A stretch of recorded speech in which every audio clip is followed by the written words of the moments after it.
Amazon दुनिया की largest e commerce company है। वैसे तो ये एक अमेरिकन ब्रांड है, लेकिन आज भारत में इसे बच्चा बच्चा जानता है। बालों में लगाने वाले हेयर पिन से लेकर महंगे महंगे इलेक्ट्रॉनिक गैजेट तक ये कंपनी हर सामान आपके दरवाजे तक पहुंचाती है, वो भी फास्ट डिलीवरी सर्विस के साथ। अमेज़न दुनिया के 50 से ज्यादा देशों में अपना बिजनेस ऑपरेट कर रहा है, लेकिन इस कंपनी का सबसे बड़ा मार्केट इंडिया ही है, जहां कंपनी के 100 मिलियन रजिस्टर्ड यूजर्स हैं, जो अमेज़न के प्रोडक्ट और सर्विसेज का इस्तेमाल कर रहे हैं। और सिर्फ इंडिया से ही कंपनी का ईयरली रेवेन्यू 21,000 करोड़ रहा है। इंडियन मार्केट के साइज को देखते हुए ही इस कंपनी ने पिछले कुछ सालों में कई दूसरे बिजनेस भी इंडिया में शुरू किए, लेकिन साल 2022 में फिर अचानक ऐसा क्या हुआ कि अमेज़न धीरे धीरे इंडिया से अपना बिजनेस समेटने लगा। साल के अंत तक अमेज़न भारत में अपने 3 बिजनेस को शट डाउन कर चुका था। यही नहीं, कंपनी ग्लोबली अपने 20,000 एम्प्लॉइज को भी निकालने का प्लान कर रही है। लेकिन अमेज़न ऐसा क्यों कर रहा है? क्या इसकी वजह लॉस है या फिर इसके पीछे कोई और रीजन है? चलिए जानते हैं इस वीडियो में। शुरू करते हैं बिना किसी डेडिकेशन के। अमेज़न ने इंडियन मार्केट को समझने और यहाँ अपनी जगह बनाने में करोड़ों की इन्वेस्टमेंट और टाइम लगाया है। भारत में रहने वाले हर भाषा कल्चर के लोग उसके ऐप को इस्तेमाल कर सकें, इसके लिए इंग्लिश के अलावा हिंदी, तमिल, तेलुगु जैसे कई रीजनल लैंग्वेज में भी उसने अपने ऐप को डेवलप किया। ऐप घर घर में पॉपुलर हो, इसलिए इंडिया के ही सेलिब्रिटीज से ऐप की ब्रांडिंग करवाई। लेकिन अब जब अमेज़न घर घर में पहचान बना चुका है, तो कंपनी ने लगातार अपने 3 बिजनेस इंडिया में बंद कर दिए हैं। दरअसल कंपनी अपने मेन बिजनेस यानी ई प्लेटफॉर्म को इंडिया में बंद नहीं कर रही है, बल्कि उन बिजनेस को शट डाउन कर रही है जो इंडियन मार्केट में सर्वाइव नहीं कर पा रहे हैं। रिपोर्ट्स के मुताबिक मार्केट में बढ़ते कंपटीशन की वजह से अमेज़न के लिए अपने सभी बिजनेसेस को यहाँ ऑपरेट करना मुश्किल हो रहा है, जिसका असर उसके मेन प्लेटफॉर्म पर पड़ रहा है। इसलिए कंपनी ने भारत में अपनी food distribution platform Amazon food delivery और एडटेक प्लेटफॉर्म को बंद करने का फैसला किया है। अमेज़न के डिस्ट्रीब्यूशन प्लेटफॉर्म पर कंपनियां FMCG प्रोडक्ट यानी फास्ट मूविंग कंज्यूमर गुड्स छोटी दुकानों को होलसेल में बेचती हैं। यह प्रोजेक्ट कंपनी ने रिसेंटली ही शुरू किया था, इसलिए अब तक इंडिया में इसके सिर्फ 3 यूनिट हैं, जो बेंगलुरु, मैसूर और हुबली में है। और कंपनी के इस प्लेटफॉर्म पर करीबन 50 एम्प्लॉइज काम करते हैं। डिस्ट्रीब्यूशन प्लेटफॉर्म को बंद करने से कंपनी को ज्यादा नुकसान नहीं होने वाला है, क्योंकि ये अमेज़न बिजनेस और अमेज़न की B2B मार्केटप्लेस से अलग है और ये सिर्फ कंपनी के मेन प्लेटफॉर्म का 4% है। वहीं 29 दिसंबर 2022 से अमेज़न की फूड डिलीवरी सर्विस भी बंद हो गई। इस प्रोजेक्ट को कंपनी ने 2020 में लॉकडाउन के दौरान शुरू किया था। अमेज़न खुद को जोमेटो और स्विगी से बड़ा फूड डिलीवरी प्लेटफॉर्म बनाना चाहती थी, जिसकी शुरुआत कंपनी ने बेंगलुरु से की।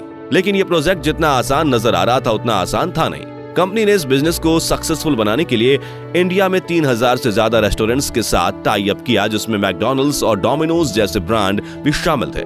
लेकिन जैसे ही लॉकडाउन खत्म हुआ, ऑनलाइन फूड डिलीवरी की डिमांड कम होने लगी। वहीं मार्केट में बने रहने के लिए कंपनी को अपने प्राइस जोमेटो और स्विगी से कम करने पड़े, जो रिसेशन के टाइम कंपनी के लिए भारी लॉस से ज्यादा कुछ नहीं था। इस तरह कंपनी ने अपनी एडटेक कंपनी भी बड़ी उम्मीदों के साथ साल 2021 में इंडिया में लॉन्च की, पर ये प्रोग्राम शुरू से ही एक भेड़ चाल से ज्यादा कुछ नहीं था। दरअसल पिछले कुछ सालों में इंडिया में कई एडटेक कंपनीज शुरू हुई हैं, जिसमें बायजूस, अनअकैडमी और वेदांतु सबसे बड़े प्लेयर्स हैं। और अमेज़न भी इस मार्केट का फायदा उठाना चाहता था, लेकिन जब कंपनी ने देखा कि इंडियन मार्केट में पहले से मौजूद एडटेक कंपनीज ही बुरी तरह से फेल हो रही हैं, तो कंपनी ने इसे बंद करना ही बेहतर समझा। अमेज़न के ये तीनों बिजनेस लॉकडाउन के दौरान शुरू किए गए थे, जब लोग घरों में बंद थे, हर काम के लिए सिर्फ ई प्लेटफॉर्म्स पर डिपेंडेंट हो गए थे।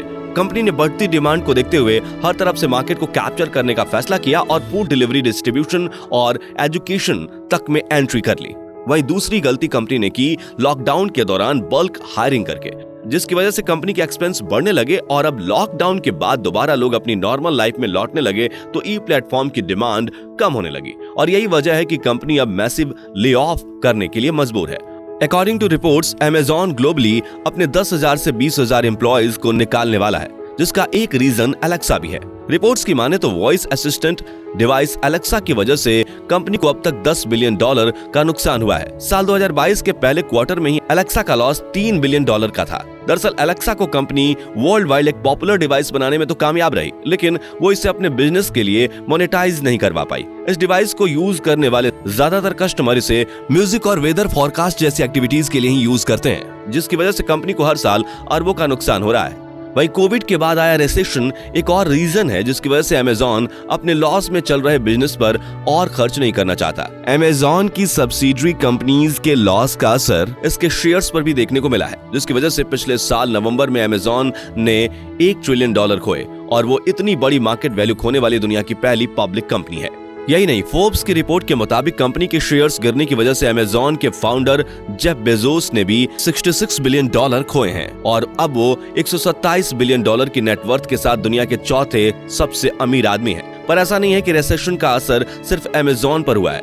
गूगल, माइक्रोसॉफ्ट, ट्विटर, मेटा जैसे कई इंटरनेशनल ब्रांड्स हैं जो इस समय मेजर लॉस से गुजर रहे हैं और अपनी कंपनी में छटनी करने को मजबूर हैं। पर अमेजॉन पर इसके इम्पैक्ट ज्यादा नजर आ रहे हैं क्योंकि कंपनी के कई बिजनेस लॉकडाउन से पहले से लॉस में चल रहे थे। एक टाइम था जब अमेजॉन इंडिया में सबसे बड़ा ई-कॉमर्स प्लेटफॉर्म बन गया था, लेकिन आज वो दूसरे नंबर पर आ गया है। अब अगर अमेजॉन को दोबारा नंबर 1 की पोजीशन हासिल करनी है तो उसे नए मार्केट स्ट्रैटेजीज और आइडियाज के साथ दोबारा कस्टमर का दिल जीतना होगा। साथ ही अपने बिजनेस को लॉस से निकालने के लिए नई मोनेटाइजेशन स्कीम्स पर वर्क करना होगा। वैसे आपको क्या लगता है, अमेजॉन के डाउनफॉल के पीछे का रियल रीजन क्या है? कमेंट बॉक्स में बताएं और वीडियो पसंद आया हो तो इसे लाइक शेयर करना मत भूलिएगा।